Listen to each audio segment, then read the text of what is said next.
in my room. Welcome everyone. My name is Beata Wilczek. I'm a founder of Unfolding Strategies. I've been also working in fashion education for 15 years. My background is predominantly in social psychology and curating, and I'm currently wrapping up a PhD on digital fashion education, so very in line with your research project that I am lucky enough to contribute to. I studied in London, in Warsaw, and now I'm continuing in Vienna and also partially at Aalto, Helsinki. Today I would like to talk to you about digital literacy and about future fashion jobs. Digital literacy in fashion and digital skills is a topic that became very, very interesting to me around 2019, 2020, and then with a pandemic coming in, became also a topic of academic research that I did together with my colleague from, I believe now, Istituto Marangoni, Nurin Kamisani, and we published an article about it, which is coming out finally this year. So we will skip a group task. You can do it in 20 seconds in your own mind. What are the key words and phrases that you associate with digital literacy? We are not going to discuss it now due to a little technical difficulties, but you can think about that, and I know you think also about it quite a lot in the framework of this project. In a very boring definition terms, digital literacy is the ability to access, manage, understand, integrate, communicate, evaluate, and create information safely and appropriately for digital technologies for employment, decent jobs, and entrepreneurship. Interestingly, there is no design here. It includes competencies that are variously referred to as computer literacy, ICT literacy, information literacy, and media literacy. And this is, I would say now, outdated definition coming from UNESCO. And as you know, EU is pushing very much with funding that is supporting digitization on the whole. This project also, I would say, could be an example of that, I presume. But the way that EU proposes to frame digital literacy is quite interesting, as it divides it into 5 main digital competences. And I would like you today also to think which of those digital competences are you teaching in your programs or are you proposing to teach in the future? Do you really include 1, 2, or all of them? I will not go into 21 nitty-gritty small ones. But first one is information and data literacy. Second is communication and collaboration. Third, digital content creation. So this is where fashion students are very good at. The next one is safety, the one that I don't think we talk much about, and problem solving. And this is the one that I would say is 50-50 treated there. But also on the level of data literacy, what is even data? I don't think we talk with students that much about it in general. And as you can see, this is I thought it was interesting because this is just information from a few days ago. Commission opens calls to invest over 176 million in digital capacities in tech, and obviously the middle paragraph is all dedicated to AI, with even extra more 67 million funding being invested in it. So when we think on everyday life about digital literacy in fashion, I personally think about it on the level of design processes, and this is what I also seen in this program and worked around with. So it's using them in process of ideation, trends analysis, 3D design, also parametric design. Then we also have that kind of leaps into production process with virtual prototyping, 3D printing, and a quite hot topic right now, on-demand production. Then we obviously have categories that we are very used to now, which is communication, so marketing, digital content, data analytics, sales, e-commerce, supply chain, virtual try-ons, new business models, the ones that actually integrate or bet on emerging technologies of a core of a business model. So what is a new digital fashion brand? What is a decentralized e-commerce platform, and so on? And obviously sustainability, where measuring and tracking is becoming more and more significant, especially in the EU because of different regulations. So we can see that digital literacy in fashion is kind of integral to all of those different levels. In the past, I always felt that students and in general fashion practitioners don't really fully understand how they're not only producing and consuming, but also they're being consumed. And there are always two two. One is was an MA project by Chinook Filipe de Miranda that I think some of you know, which was called Algorithmic Gaze, which proposed to slow down and look at the algorithm, how it portrays you as a user, and at advertising that's kind of weaved into different data flows, particularly on platforms when there's a lot of images. And I usually bring, when I discuss those topics, Mindfuck, Cambridge Analytica, and The Plot to Break America, a book by Christopher Wiley, because this is in a nutshell book about politics, but also fashion, because all the ideas that come in this book were developed when Christopher Wiley, I think still working now for H&M, who was known also as a whistleblower of Cambridge Analytica, came up with during his PhD, never completed, in fashion research at LCF with Carla Mayer. So it's a very interesting book, and I always recommend it to understand also how actually we are immersed in data flows and how fashion is, in a big way, can be almost like a political tool in navigating and, for example, swinging people to vote for certain parties.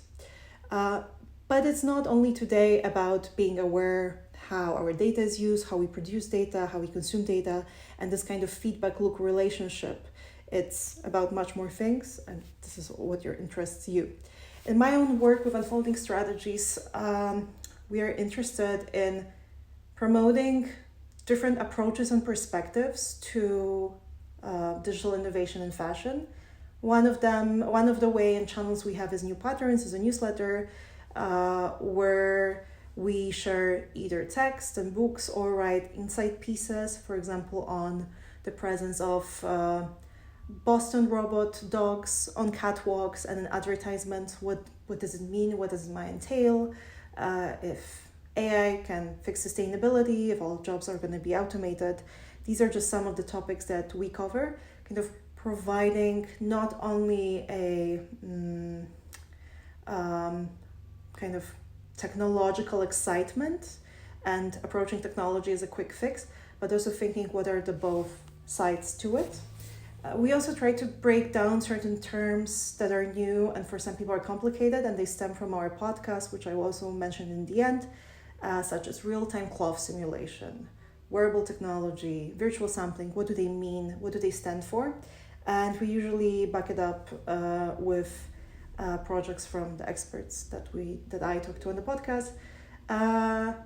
And part of it is also writing about my own academic/industry experiences with digital fashion and predominantly sustainability, thinking if it's really sustainable and how many gaps we still need to fill in to be able to answer that question. And this is the book that's coming out in the next 2 months. So yeah, I would highly recommend checking it out, even though the cover is maybe not the most beautiful one. With Unfolding, we also we support Foreign Academy, which is, I would say, like an academy incubator, supported by Zalando and in past also by Unity and Cornet, where young but also quite established designers come to get support in embracing technology and circularity and trying to combine the two and think what would be possible. It's a very interesting initiative, and it definitely promotes digital literacy among designers that are now very international because everybody can partake in a part 1 online, and then they come here and work on location, getting more and more knowledge and thinking how they can apply it to their own work. Same comes to working with companies and reviewing either projects or future initiatives, like recently with Nike or BMW, thinking where are things heading and also reflecting on the psychological component to it. And this is me speaking in Rotterdam. So I also do a lot of public speaking, kind of proposing a rather rounded, complex and systemic view on digital innovation and fashion education. Today, as we already talked a little bit about digital literacy in a kind of very dry definition terms, I would like to talk to you about what are the future fashion jobs, because this is something that you mentioned to me that is interesting to you. I think there are 2 factors that are very crucial. One, that fashion is becoming a digital product, and we've been seeing that since 2019. And what does it mean? What does it indicate?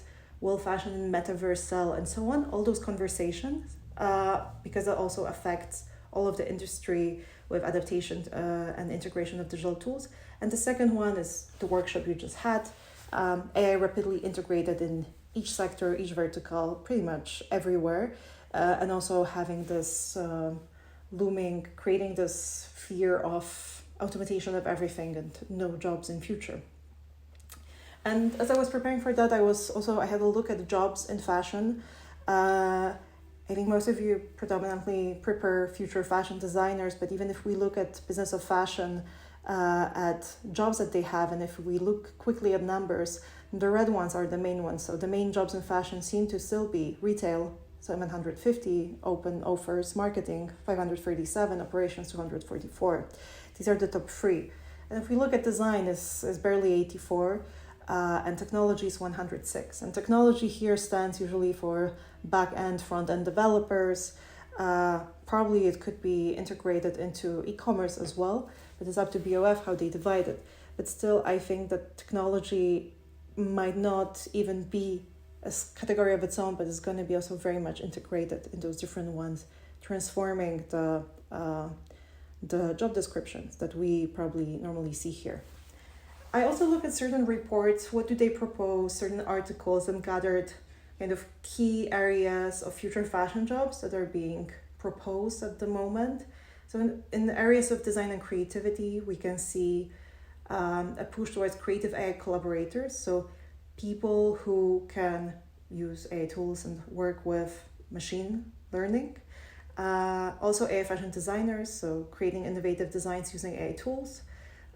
When I see the term AI fashion designer, I also go back to a memory from approximately 8 years ago when I was giving a lecture at Royal College of Art in London, and somebody came in and asked if students want to work on an AI fashion designer, and I thought it almost feels like an Ouroboros eating its own tail, and everybody thought it was such an exciting opportunity. So obviously those things, they've been for a while in the making, but now because certain tools became accessible and open to the masses, this is why now it's becoming such an important topic to address. Then on marketing and content development level, and here it's interesting to add that one of the OpenAI founders said that ChatGPT will replace, I think, 80% of people working with marketing labor, which time will show if it's true or not, but it is a, let's say, bold statement. We will see AI marketing strategists, so leveraging AI for trend identification, consumer segmentation, and personalized content. Content development accelerators, so speeding up content creation with AI. Already now, when I talk to, for example, people working with design at Nike, they said the speed of work is much faster now and accelerated because of AI. And this is November last year. So they already feel that they have to provide output much, much faster. So the industry that many were saying needs to slow down is actually going to be even more on speed. Then we have consumer experience in retail, so AI consumer experience designers and avatar managers. This is a topic that I'm quite interested in, but there's also an idea that we will be seeing coordinators coordinating AI-generated digital models for marketing and retail. There's a really big adaptation in Southeast Asia and in China when it comes to virtual inferences and avatars for regular consumers. So that's definitely something we'll see more and more. And then in areas organization, ethics, and sustainability, here what is interesting is obviously there will be AI training and development coordinators, because already AI systems are running out a little bit of their knowledge and data sets, and this idea that it happens on its own is one thing, but there will be much more people needed to provide data, and there are companies that are going to get very rich from that they take human input and feed it in the data sets that then we later can use. And this is something that Astra Taylor calls faux automation, that we think it happens on its own, but actually it's based on human labor, it's fueled by human labor. And then last but not least, AI ethics officer and specialists, ensuring ethical use in AI use in the industry. And this is interesting because out of all of these, this is the only one that looks on the other side of technological innovation. that it asks questions. Are we doing it right? How can we do it differently? All the other ones are very much focusing on integration of new tools and optimization. And it pretty much looks like fashion industry will need, for everything, just an AI expert. If it's going to be like that, I'm not sure. I think certain tools are just going to be quickly adapting. But apart from my feelings and presumptions and foresight, I would like to share with you now profiles of 6 designers that I think are leaping into digital future and use different digital tools in different ways in their professional fashion work. First of them, I would say, is a very classical trained designer. His name is Torbjörn Ultam. He studied in Antwerp. And Torbjörn is a knitwear designer, so very particular focus. And he worked for Over-D2C, Misbehave, many different, Lala Berlin, many different brands. And to him, the most interesting aspect of using generative AI tools is, I think, also something that soon won't be possible, but he really enjoyed in the last 2 years this kind of glitchy, fluid component, as you can see on his digital sketches here, because somehow this pixelated, wonky AI visual quality translates very well to aesthetics that he liked, but also knitwear. So you can see that he can use it in his creative process, and he's been training different Gen AI models for a couple of years, and he was almost concerned that AI is becoming so widely popular and accessible, because he felt like the language that he developed for his designs is now going to be everywhere and is going to be almost like, spreading because of that possibility. So it was very interesting to observe. Another designer, Martina Ponzoni. Martina is more of a discovered 3D design, fell in love with it, and went on. She is also a teacher of Clo 3D. I think she teaches now at RMIT. She also worked as a virtualization artist at Hugo Boss. I think she got an internship there after graduating from Polimi, and she just stayed for some time because she really enjoyed that. So you can see here very kind of very precise, very detailed, but also very kind of particular aesthetic that I think we got used to in digital fashion for the last couple of years.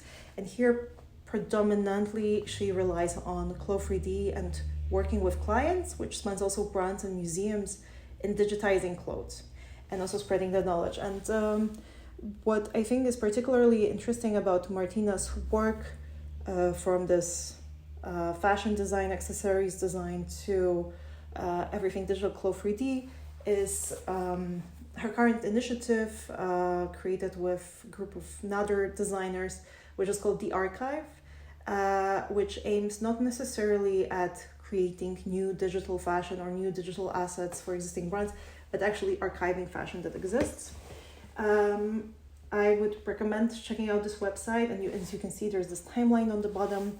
I think they will be doing many interesting initiatives. They already did a workshop at Momu in Antwerp, and they have quite similar ideas and attitudes as also Digital Fashion Archive, launched last year by Asaf Reep, another fashion designer turned digital everything aficionado. So this is what I find interesting, and here we can see that this also goes farther. And I'm not only going to be a digital designer, but I'm going to think, what does it do? What does it do to fashion, historically, culturally? So I quite like this reflection. Another, even more complex example is Stella Achenbach. She studied in Vienna, she studied fashion design, and worked quite a lot in industry, in different roles, in different companies. And Stella Achenbach is an example of a person who would, in the past, I don't know, if it would be 10 years earlier, would probably be very interested in sustainability. Because at the bottom of her work, there's always this reflection, how can we change fashion as a system? So it's very much about systemic change. And Stella is a metaverse designer, founder of the Alana project that I will talk a little bit more to. And she's also a strategic advisor to protocols Gemini and Lima. So she is very, very prolific when it comes to tokenomics, DAO governance, avatar design in Clo3D. What is interesting that here that the person coming from fashion design dives so deeply into such, one would think, distant topics as tokenomics or DAO governance. DAO is a decentralized autonomous organization. So it's basically thinking and contemplating how a group of people come together and do something together, and in a way flip the hierarchy that we know, for example, coming from fashion brands or fashion companies. And one of the things that Stella created is Alana project, and it's a educational project centered around the virtual persona Alana that you can see on the right, providing entertaining education with a strong focus on the emergence of Web3. This is a very interesting, very complex, quite, I would say, also difficult initiative, but it also constitutes from Alana Magazine, Alana's Boutique, and Alana's World. So we can see that the worlds of traditional kind of fashion entities such as magazine and boutiques, but also elements that we know from gaming like world building and what we associate today with metaverse are also very present here. Alana also teaches on tokenomics. Not Alana, Stella also teaches on tokenomics. So she's very, very involved in decentralization Web3. Web3 in that sense means we could say it's a technological stack that responds to all the shortcomings and limitations that we have in our today's internet. So Web2, which is very, I don't know, if you think about using Facebook or Instagram, this is who owns your data, and you're kind of working for those companies providing content. People invested in Web3 are trying to, in a way, flip this relationship and think, how can we own our things that we make? How can we also monetize them? Because I personally did probably thousands of images shared on Instagram.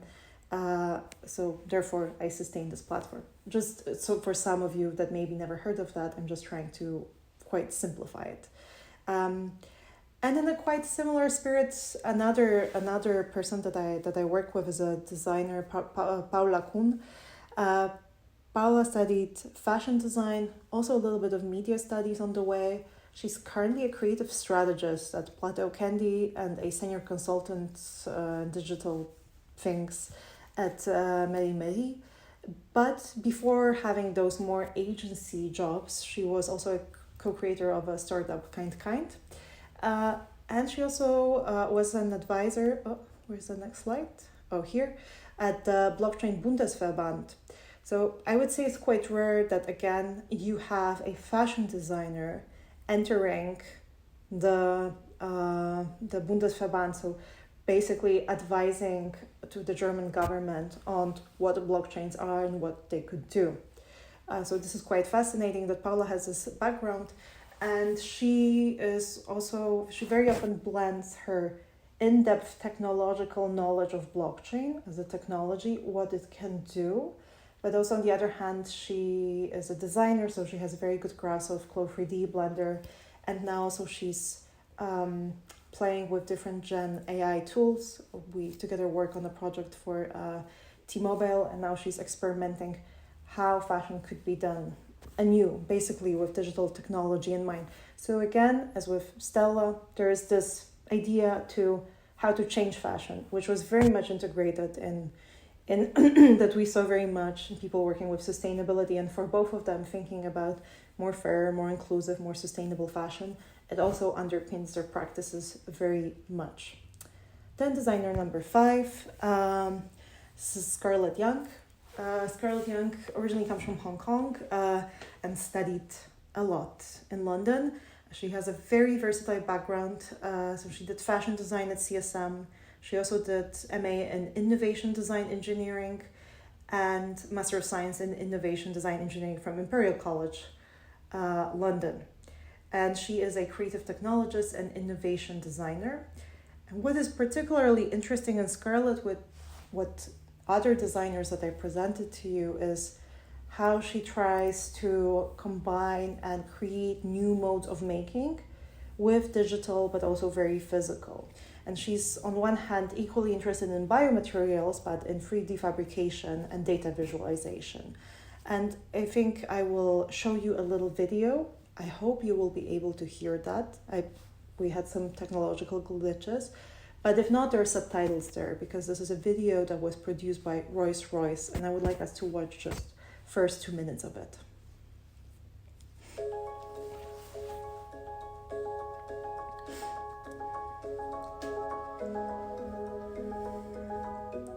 I'm really looking to keep expressing my ideas of how nature, humanity, and technological approaches can intersect, how these three can really come to an equilibrium.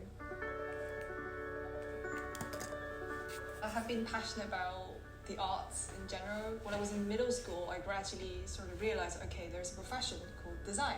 I see it as it sits between extreme imagination and real-world problem solving. When I was studying fashion design, there's just the reality, the painful reality, how the way the industry works is extremely wasteful. And that is the reason that I really want to dive deep into, finding an alternative solution to really change that.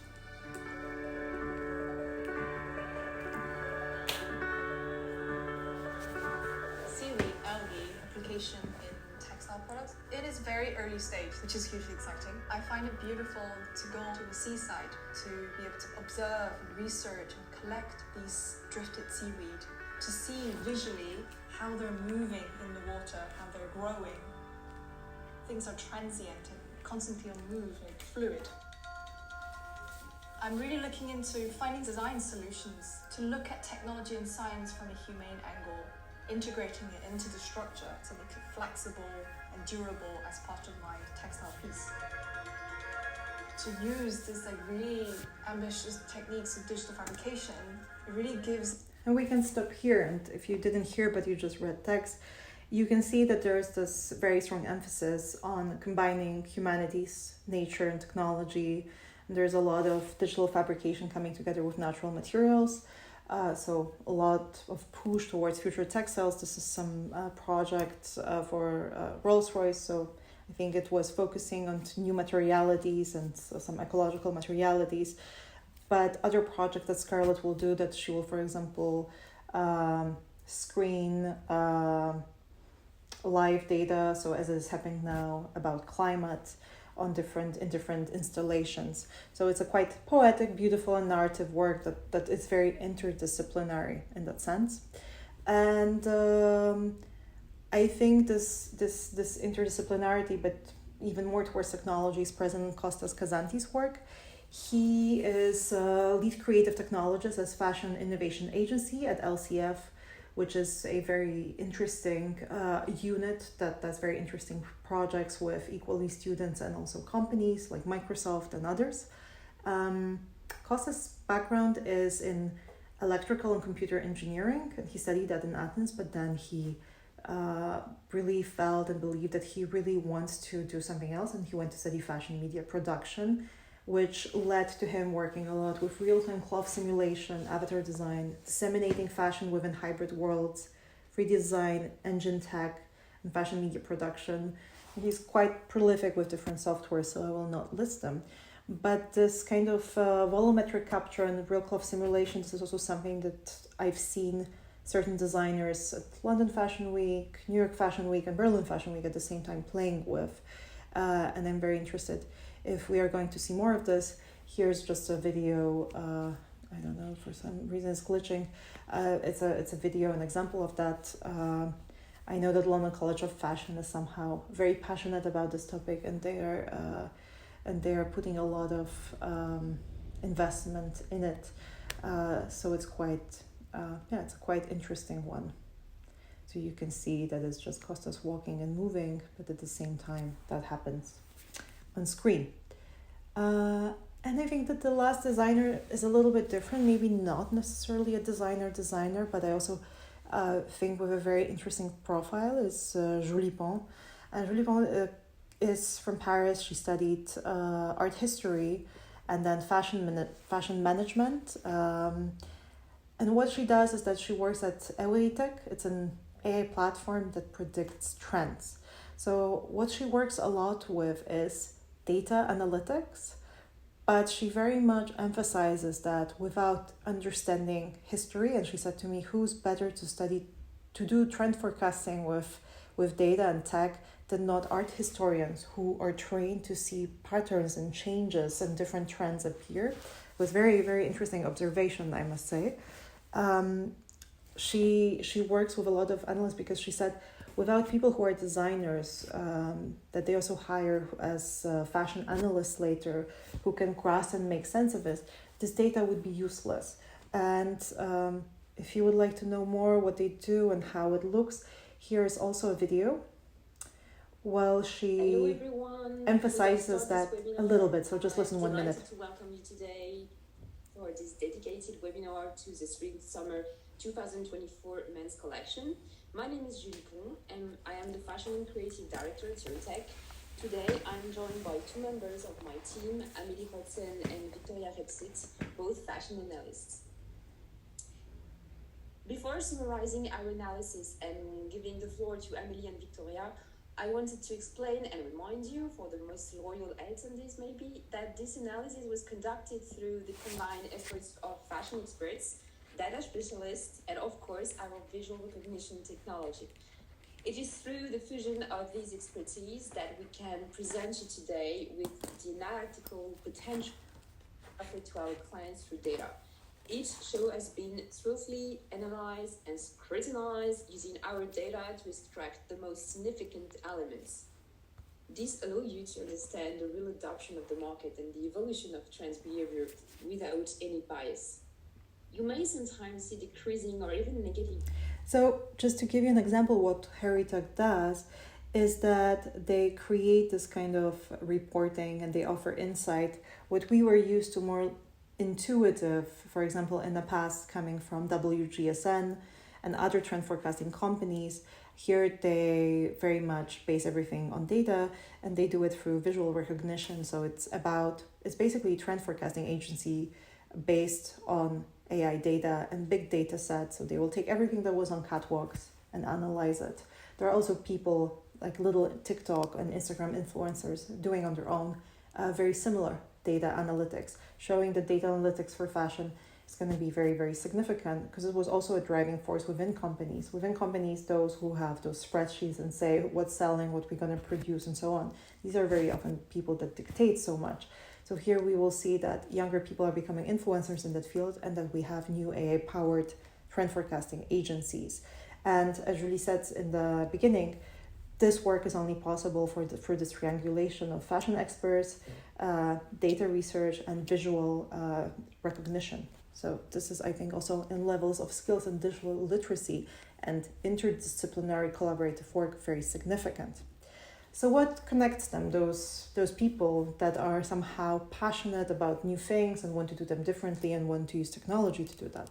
They have some core technological proficiency, even if it's about very simple generative AI tools, as we saw with knitwear designer Torbjörn Uldam, or with navigating data sets and working with coders and analysts, as we saw with Julie. They need to have some core technological proficiency in some area. Obviously, the majority was also knows Clo 3D, for example. Then we also have analytical and strategic insight. They need to be able to assess, to move on, to test, also to experiment, and to see where is it really applicable. I think Kostas Kazantis is a good example of that. Creative and innovative design.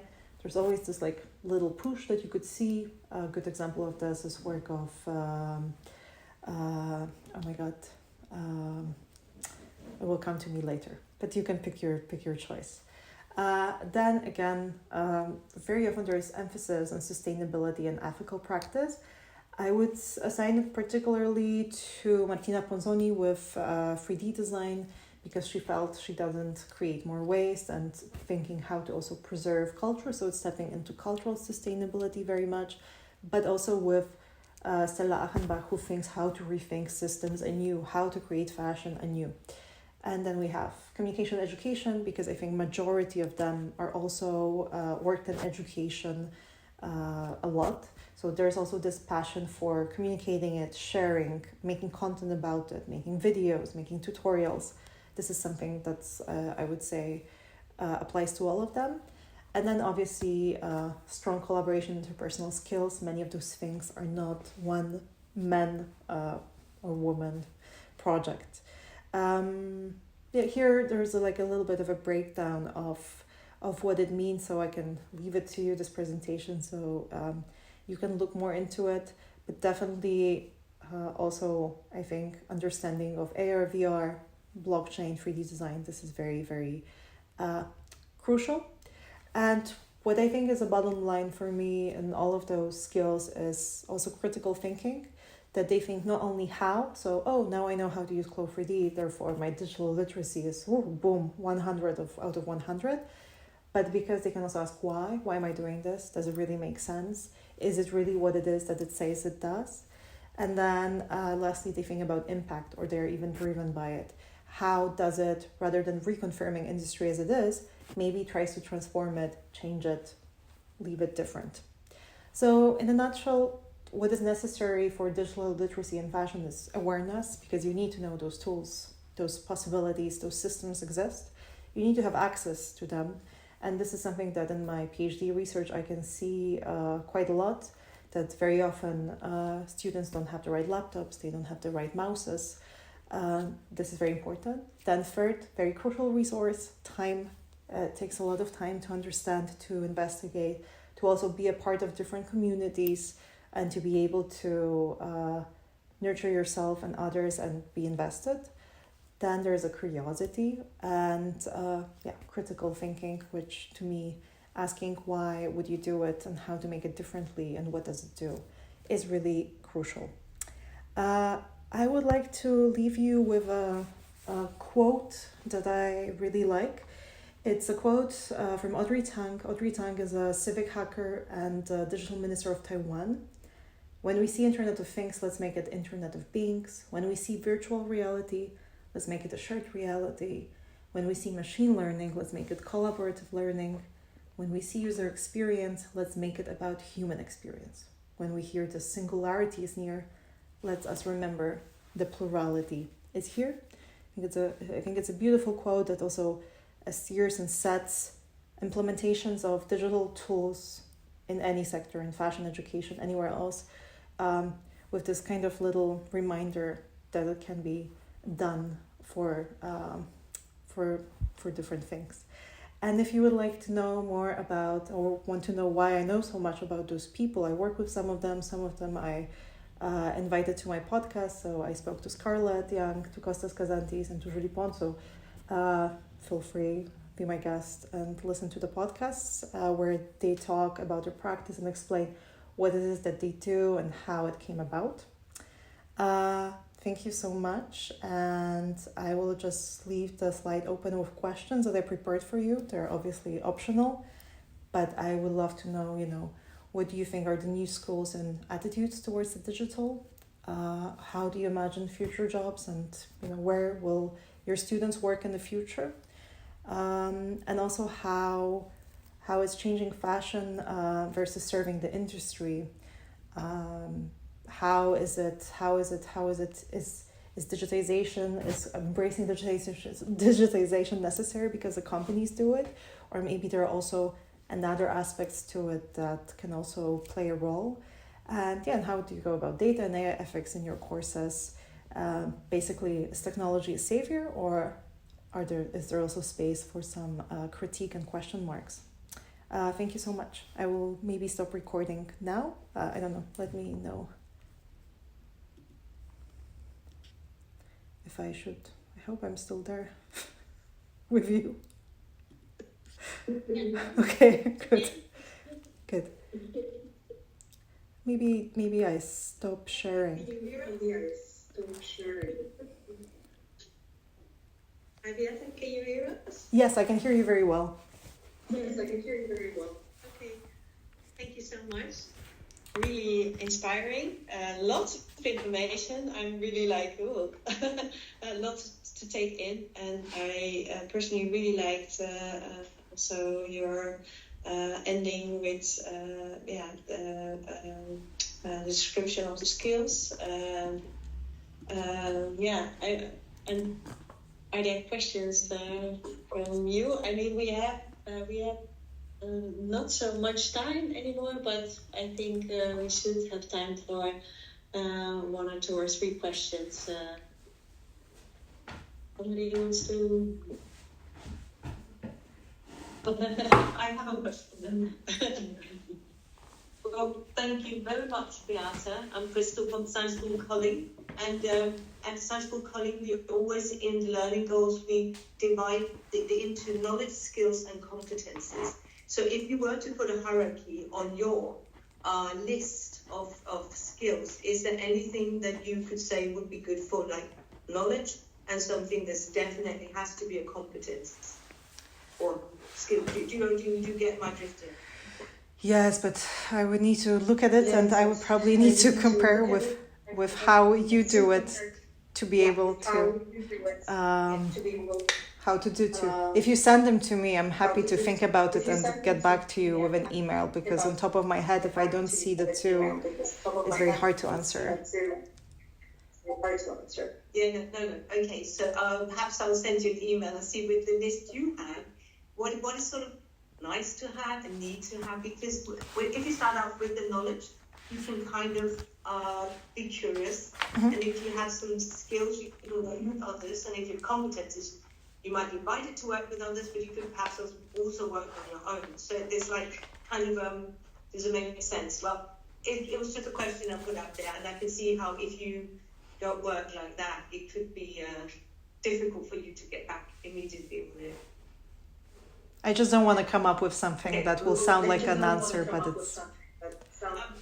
Fully appreciate that. I'll get back to you better. But thank you very much. Very, very nice presentation. Loved it. Thank you. Thank you so much. Yeah. Someone here. I've been hiding us. Stop. Oh, thank you so much for a great presentation. And I'm just curious about, when we talk about digital fashion, we always look to the first movers and the ones that are really, they're maybe driven by more personality and drive towards integrating and testing technologies. But I also experience students that have already worked and are ready to work with digital fashion, meeting the traditional industry, and they clash. So I'm wondering, do you see this blossoming up as a new industry and a parallel industry, or do we just have to give the traditional ones time? Yeah, a little time to change. I think that this is also up to those current students or young designers to come up with new ideas, new models, and new way of functioning. Very often at this foreign academy that we have in Berlin, the people that come, they're like, it's all interesting, but this is only for big brands. Because they have resources to invest in that, and they can benefit from that because it's only for a large scale. But as things are becoming more accessible, I think we will see different ways of thinking what a brand can be, and also then big brands pulling that in. So I don't think this is, I wouldn't divide between this traditional and non-traditional, because the way that some tools are being adapted now is with the speed of light. What are going to be the consequences of it? I don't know, but I think it's still very, very good, but it's also up to them to come up how this cross will come. So, and people in big brands are very scared. So also someone that will come and speak two languages at once is very important, because I literally sat with very serious, very senior designers looking me in the eyes and asking if they're going to be fired. And I don't know that. I don't know their superiors, but they are very scared. There's definitely this fear that I've seen and observed.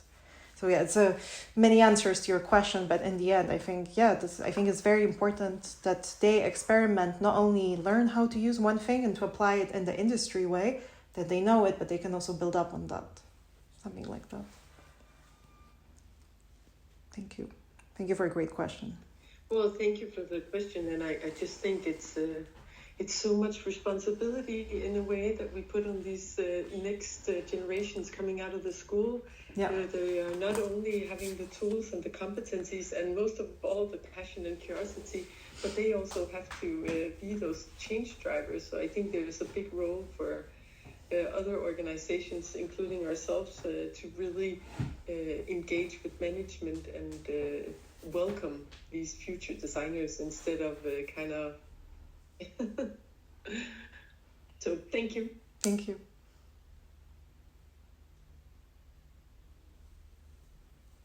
Thank you, Heidi, for this question. Is there a last question here for Beata? Maybe I have a question. Well, can you maybe talk a little bit about the content of the new jobs and what kind of new jobs we are going to see? But can you also maybe shed a little bit of light on how this will look more in practice? We've seen in fashion that has historically been pulled to the big fashion capitals where fashion happens, like Paris or Milan. How do you see this happening? Because, for example, with the archive reference that you gave, I know that they are living all in different countries. What kind of developments do you see in the team, like in teamwork in fashion? Oh my God, I don't. Company needs. I don't know. I think so. I think it's first a question about global economy and where there is a flow of money and where it is happening. So with looming recession and many fashion companies now shutting down, firing people, and e-commerce platforms also going down. This is one question about basically global power dynamics and who will have money to do those things. So that's number one. And usually everybody points at, I don't know, Nigeria, China, and so on, and India. So this is one question. But I think it definitely enables some sort of, and this is definitely a response also to pandemic, interdisciplinary, very intercontinental way of working, because the archive, they're all in different continents.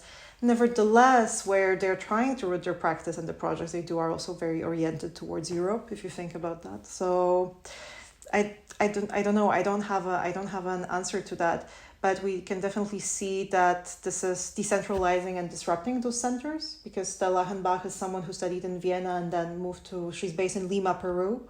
So her all subversive working with rethinking new fashion systems and technologies happening in Lima, Peru. And so I think that internet starts creating a space and platform for work rather than it being located in those kind of traditional locations that we're used to.